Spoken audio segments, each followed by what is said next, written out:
সালামু আলাইকুম এভরিওয়ান। আজকে বৃষ্টিতে বের হয়ে গেলাম এবং আমরা কি করলাম দেখুন। আজকে হঠাৎ বের হয়ে দেখি ঝুম বৃষ্টি, ছেলেরা সবাই বল নিয়ে খেলে চলে আসতেছে।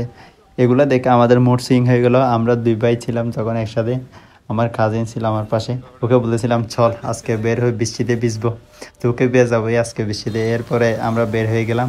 আমার হাতে ছাতা ছিল কিন্তু আমি আস্তে করে ওকে ধাক্কা দিয়ে ছাতা থেকে বের করে দিলাম এবং ও বৃষ্টিতে ভিজে গেল। এরপরে চিন্তা করলাম যে দুজনে মিলে একটা ভিডিও করি এবং ও বললো যে আমাকে একটা ভিডিও করে দে যাতে টিকটকে ছাড়তে পারি।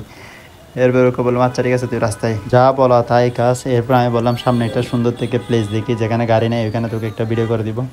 এরপর ওকে হেঁটে হেঁটে নিয়ে গেলাম চট্টশের রোডে চকবাজার। এরপর ওকে ভিডিও করা শুরু করলাম, বলতেছি সুন্দর করে হাঁট রাস্তায়, যাতে সুন্দর করে তোকে দেখা যায়, ভিডিওতে দেখে মেয়েরা লাইক দেয়, ফলো করে। তারপর ও বললো এই পাত্তারাজি করো সবসময় এগুলো নিয়ে। এরপর দেখলাম ও সুন্দর করে পোজ দিতেছে। এরপর ভিজে চলে আসলো, পুরো ভিজে গেছে। এরপর বলে যে আরেকটা করে দিই যাতে শর্ট রিলস করতে পারোস। এরপর দেখি কি সুন্দর পোজ দিচ্ছে। বললো যেহেতু আমি করলাম তোকে একটা করে দিই। আমি বলছি আচ্ছা ঠিক আছে, আমি একটু হেঁটে দেখি, তুই ভিডিও কর একটা। এরপরে হাঁটতেছি, বৃষ্টি তখন ঝুম বৃষ্টি ছিল, এতটাই বৃষ্টি যে চারপাশে যে বৃষ্টির আওয়াজ এবং বৃষ্টি পরিমাণ এত বেশি ছিল যে আমরা বৃষ্টিতে একটু করে ছাতা ছাড়া দাঁড়ালে ভিজে যাচ্ছিলাম।